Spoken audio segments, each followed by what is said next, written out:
So what happened was during the early day, I continued to do,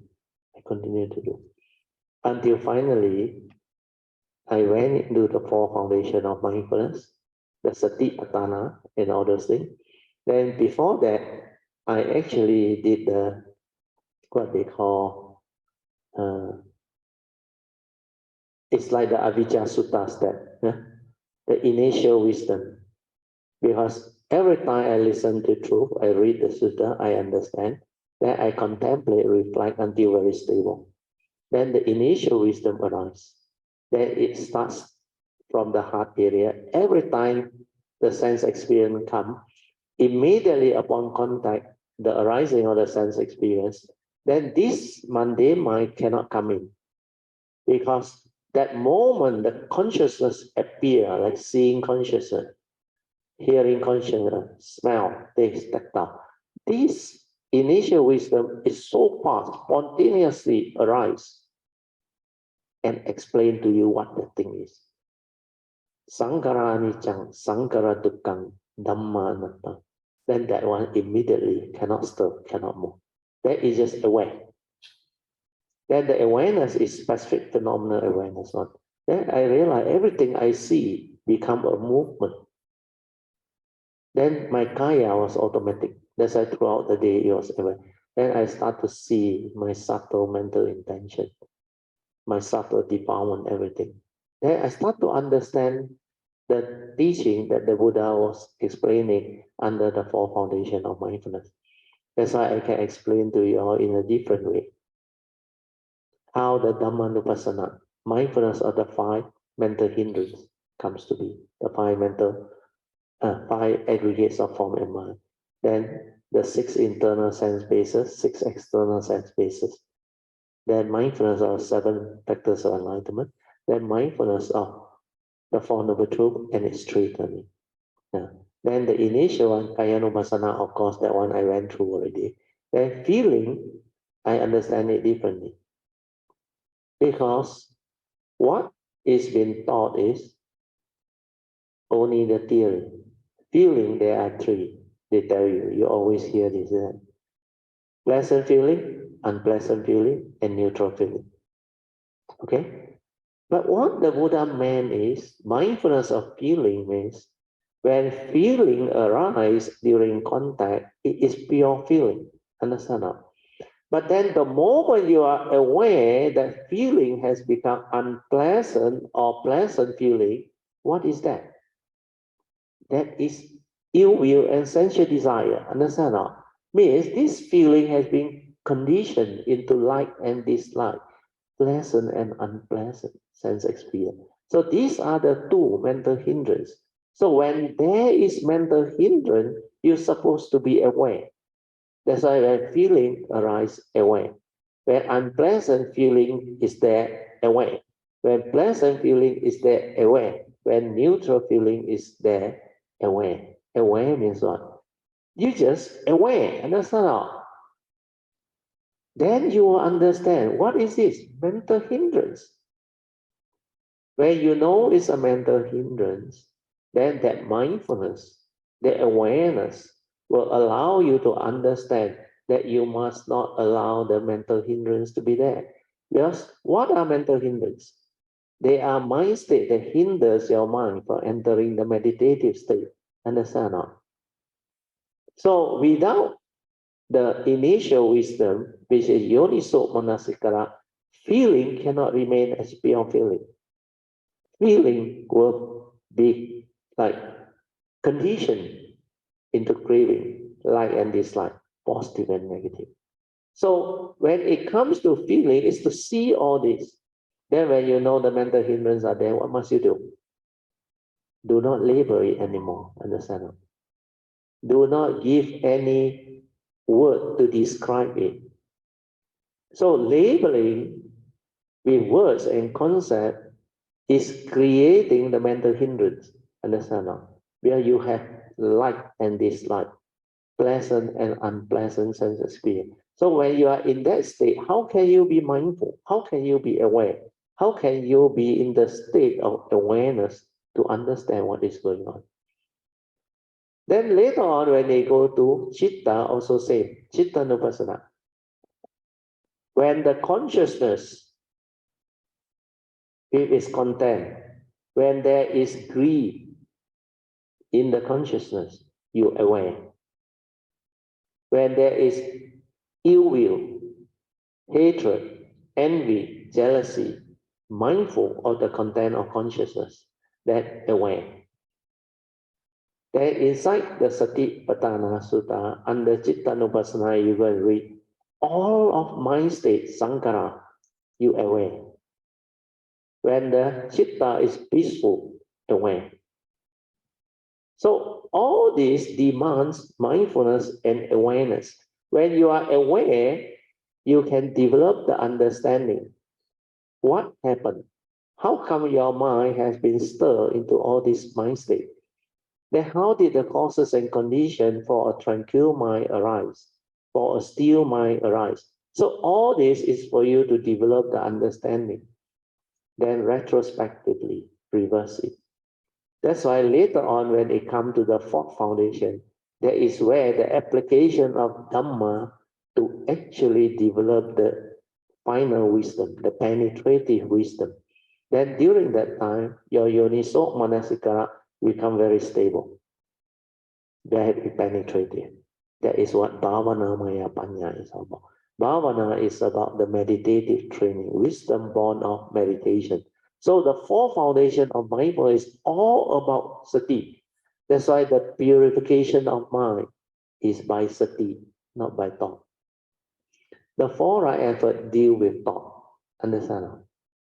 But the 5 ways to overcome unwholesome thought, first 2 ways is still thought-based. But the third and fourth way is meditative. You remember? Aware until it ceases. The other one, aware to trace the origination factor. Then through all this observation, understanding, retrospectively reverse it by straightening your view so that the next moment you see or hear or perceive anything through your senses, you will have the right view born of your straightening of view to be at peace with all situation, all condition. So this is how you develop the cultivation. Okay, so when you are at peace, means you have the right view to see things as they are. Like I explained to you, the world is the world. When conditions like that, things will be like that. People are just the way they are. Deluded people do deluded things. Selfish people do selfish things. Angry people do angry things. So this is how that right view, that straightening of view, lead to your ability to see things as they are, to accept the reality of the moment, that always be at peace.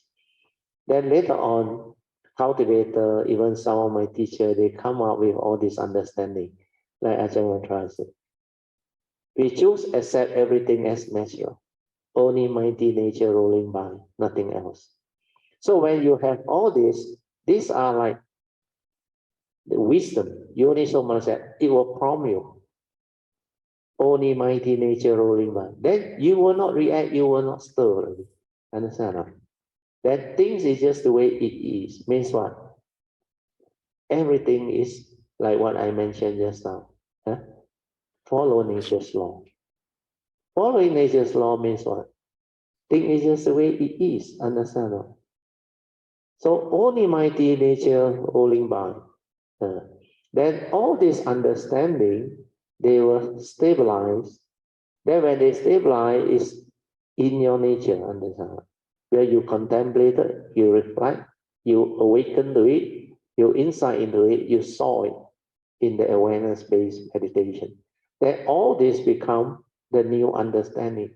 Then you act according to this Dhamma understanding. Understand?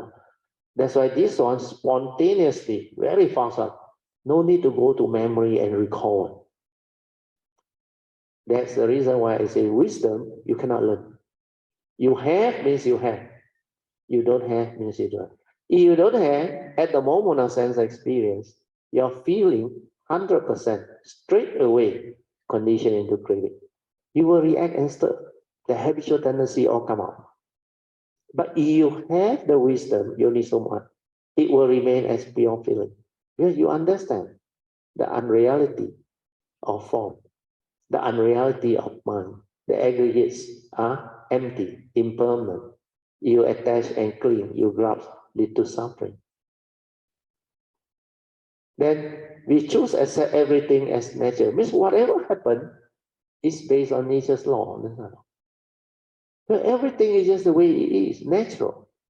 Natural means nature's law operating.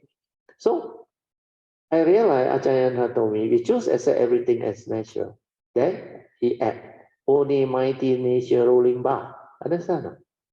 Because nature has its set of nature's law. And this thing operate. Understand? According to the Buddha and the Pancha-niyama, first two scientific law. Utu niyama and bija niyama, the physical law and biological order. Then the law of karma, of course, we have delved into it, you understand. Then the law of mind, understand how you function as a human being. Then there is this law of truth. So all this will be the governing nature's law that governs life and existence. So whatever you do, there are all dependent originating, condition arising, and there are all the time, like the Buddha said, whatever arises, there are causes and conditions behind. So these causes and conditions is what nature's law is all about. Law of karma, you reap what you sow, do good begets good. How did they come up with all this? Where they saw it happening in real life within the conditional. That's why the Buddha finally, after his enlightenment and awakening, he dared to tell you, each and every one of us, we are all born of our karma, heir to our karma, conditioned supported by our, and we are what we are because of karma. You know why he can come up with this or not? Yeah. You remember after his enlightenment, first week, he expressed gratitude to us. What? The poetry. Then the second week, what he do? He went through dependent origination. Then after that, he saw his birth. One birth, two birth, three birth, until uncountable birth. Then he realized every birth was like that. Because of what he did, he born into that. Because of what he did, he born into that. That's why he come to know every life. He is born of his karma, heir to his karma, condition as well, and he is what he is before. So when he saw all this, that's why he is the fully enlightened, the all-knowing. He can understand this. Normal people cannot come up with this. If this life, there is no sasana, I don't know this, I also dare not tell you this. You understand? I can only tell you, you reap what you sow. But I cannot use that statement. All things, irregardless of who you are, we are all born of karma ever. But if you have that wisdom, you dare to deduce. You know what is deduce? Means come to a conclusion. Understand? Because based on like your understanding, if it happened to me, if I read what I saw, other people also should be. Correct or not? Cannot be only me. But he really saw, no, through his own, he saw, then he applied this deduction over to all humanity. And because he has perfected himself, he is a Sammasambuddha, that's why he can see. He can see past, present, and future, he can see. So I believe he must have checked and other beings. So this is how all this can be developed and understood. Okay? Then we go on. Sadhu, sadhu, sadhu.